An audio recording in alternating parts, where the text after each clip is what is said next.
I have had this for a bit now, and a few people asked me about it, so here is my take. I am using it every day in my own place, not in some controlled test room, and what I care about most is whether the internet feels steady when I walk around the house, close doors, work in different rooms, and have a bunch of devices going at once. At a basic level, this is a mesh Wi-Fi system. It is meant for people who have decent internet service coming into the house, but the Wi-Fi does not reach everywhere reliably. If you have dead spots, if the back room drops video calls, if the upstairs bedroom buffers, or if you just want one network name that stays consistent as you move around, that is the type of situation this is built for. It is also for people who do not want to spend their weekend tweaking router settings and guessing why things are unstable. What makes this one different in practice is that it can use the 6 GHz band for the connection between the units, depending on how your home is laid out and what devices you are using. I am not saying that because it sounds technical. I am saying it because it affects something you actually notice. When the units can talk to each other on a cleaner lane, the rest of your devices have less interference to fight through, especially if you live near other networks. In my house, the difference shows up as fewer random slowdowns at night and fewer moments where a room that used to be iffy suddenly feels fine. Physically, the units are small and plain. They look like little white towers with soft edges.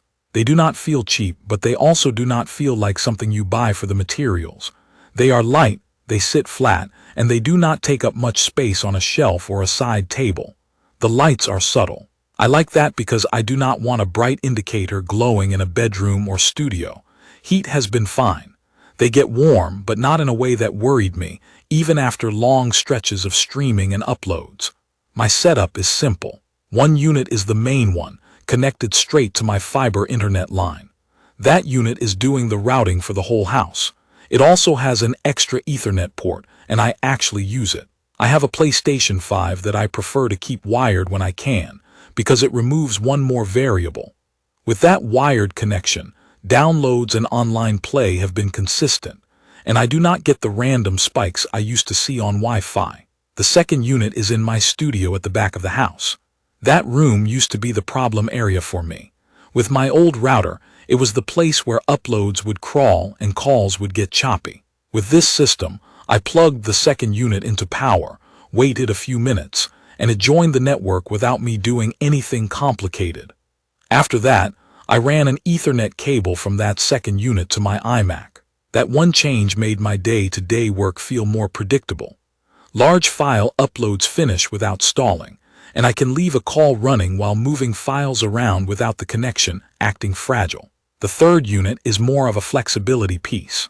Depending on the week, I either keep it closer to the bedrooms or closer to the living room, because those are the areas where multiple people and devices stack up at the same time. The main thing I watch for is whether I can walk from the front of the house to the back without my phone hanging onto a weak connection for too long. With this system, handoffs are mostly smooth. I do not think about it much, which is the point. Setup is done through the eero app. I am going to be honest, I expected it to be annoying, but it was straightforward.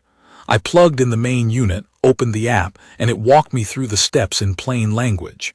Adding the other units felt like the same routine. Plug in, wait, confirm in the app. The app shows which unit each device is connected to, and that is useful when you are trying to figure out why something is slow in one room. I have used the pause feature a few times as well.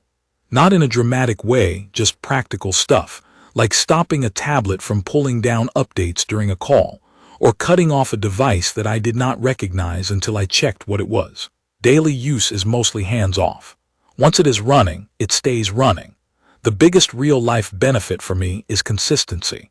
I can stream a 4K movie in the living room and not see the quality drop, then move to the back room and keep watching without it turning into a buffering mess. Video calls are where I notice it most. I do calls from the studio and from the kitchen depending on the day, and I do not have to plan around the Wi-Fi anymore. Now, it is not perfect. The app keeps things simple, which I like, but it also means some advanced options are limited compared to more technical routers. If you are the kind of person who wants to control every small networking detail, you may feel boxed in. Also, placement still matters. Even with mesh, you cannot just hide a unit in a cabinet and expect great results.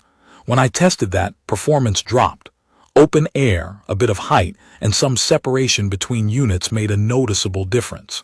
I also want to talk about expectations. If your internet service coming into the house is slow, this will not magically make it fast. What it can do is help you get more of that speed in more places, more often. In my case, I pay for fast internet, and the frustration was that only one room felt fast. With this system, more rooms feel similar, and the connection feels less moody. One more thing that matters in real homes is device load. I usually have a phone, a laptop, a television, a console, and smart home devices connected. Add a guest or two, and it stacks up quickly. With this running, I do not feel like the network collapses when multiple things happen at once. Downloads keep moving while streaming stays stable. That is the kind of boring reliability I actually want. Overall, this has been a practical fix for the parts of my house where Wi-Fi used to fall apart. The build is simple. The setup is easy. The app is usable without being a project. And the day-to-day experience is that the internet feels steady in more places. The main limitations are that you still need to place the units thoughtfully, and power users may want more control than the app offers. For normal home use, especially in a house with awkward rooms or a studio out back like mine, it has done what I needed it to do. Check the comments of this video for a link to see the current pricing of the Amazon Eero Pro 6e Mesh Wi-Fi system. Thank you for watching.